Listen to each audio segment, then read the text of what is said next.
And I spend a lot of time trying to inform my friends and my professional colleagues about the dimensions of the crisis and what we need to do, and try and get people to think in different ways about this. And I think one of the things, Andy, that you and I talked about that night in Cambridge has to do with our sensitivity and awareness of different levels of time scale. And what I mean by that, I was at a symposium a few years ago when one of the principal speakers started quizzing people in the audience. What's our biggest source of energy? Well, I know what our biggest source of energy is. Our biggest source of energy is sunlight. But that wasn't the answer that he wanted. Because if you say that, if I say to you, we get all our energy is solar, except for thermonuclear power, right? All the rest of our energy is solar energy. It's just a question of how old the solar energy is. When we burn gasoline or oil or coal, we're burning solar energy from hundreds of millions of years ago.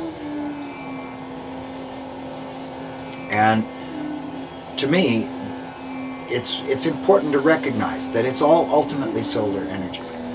But you see, we have respect in our culture for things that we deem old. We're upset because people from the new government in Egypt are talking about tearing down the pyramids. Well, because they're old. Yeah, I can dig it. We were upset when the Taliban destroyed those Buddhas because they were old. You see something that belonged to your great-great-grandfather, or you see the cave paintings, and we have reverence for them because they are old, because they carry with them the sense that humanity's been here for a long time and that there's deep resonance in that. I'm a woodworker, among other things. It's a pretty nondescript piece of wood. This is a type of wood called kauri, and it comes from a peat bog in New Zealand. It's pulled out of a peat bog in New Zealand. This has been, obviously it's been machined. It didn't come out with flat edges. It's 50,000 years old. The tree that this wood came from was growing before there were human beings in New Zealand, I think. And at the time that this tree was growing, the sunlight that this tree metabolized shone on human beings in the beginning stages of the development of our civilization. It was a culture of hunter-gatherers. So there's a sense that if I hold this piece of wood, this is sunlight from 50,000 years ago. And that's a drop in the bucket compared to what we're destroying every time that we burn coal.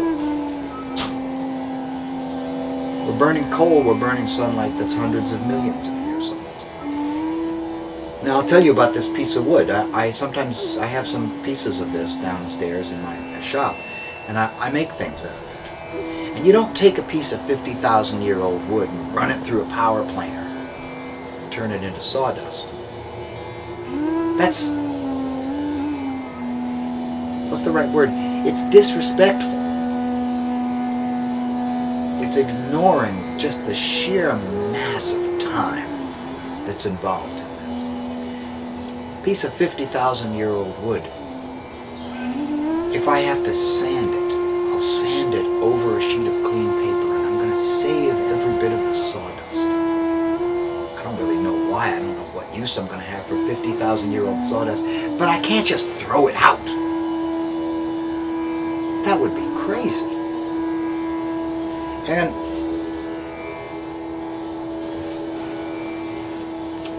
what we do when we burn coal is we take 500 million-year-old sunlight and we turn it into trash. We release the carbon dioxide into the atmosphere. And we use it, you know, to heat our homes when we're not there, to leave our office building fully illuminated in the middle of the night when no one's there.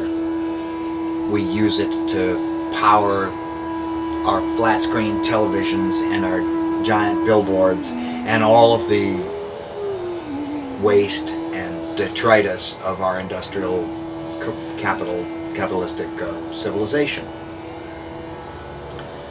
And to me, that's many orders of magnitude worse than taking a 50,000-year-old piece of wood and running it through a power planer and turning it into sawdust and throwing it in the compost. It's a deep order of disrespect.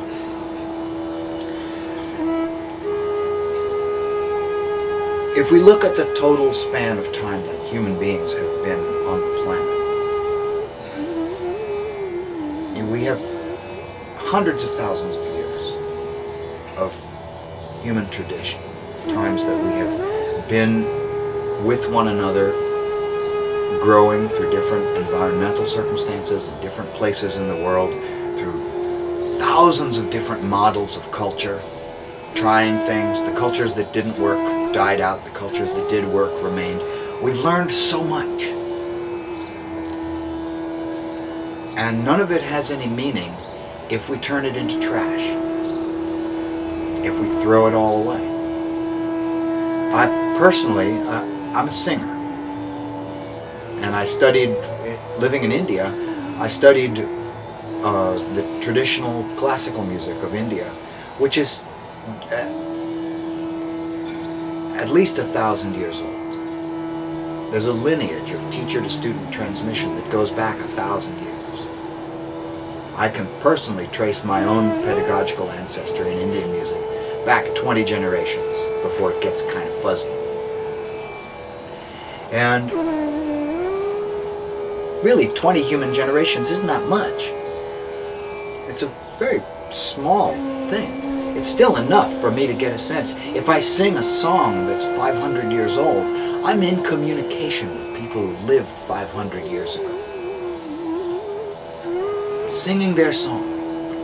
And if I sing that song, then it also suggests to me that in my life as a music teacher that I should think about making sure that there's a future so that 500 years from now people can sing that song, or they can sing a song that is contemporary. So the climate movement, to me, it's more connected with the continuity of human culture and the need for us to be able to communicate with our long ago ancestors and our long time to come descendants. And we do that through the mechanisms of culture. We do that through our traditions, through our ideals, through our music, through all of the things that make up a human culture.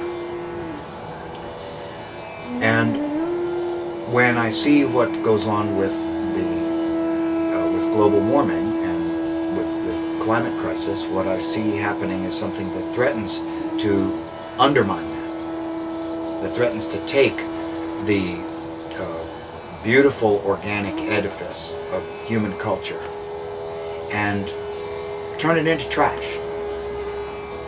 And to me, that's just insupportable. I cannot stand it. It offends me aesthetically, it offends me morally, it troubles my sleep, and it makes it that much harder for me to do my work in the sense of transmission of culture, when I teach my students, when I teach my daughter. These are the things that we do when we carry on a human culture, when we make humanity a phenomenon that exists over countless thousands of years.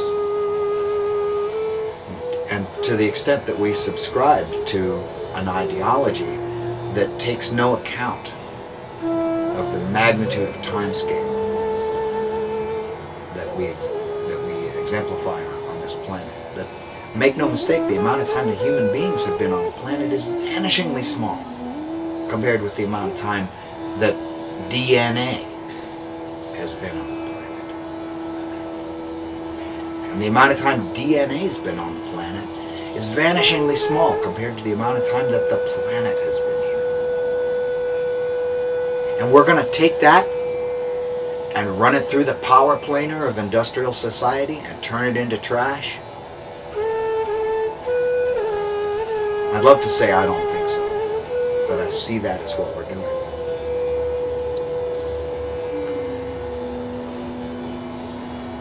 When we burn coal in a thoughtless, heedless, and unthinking fashion,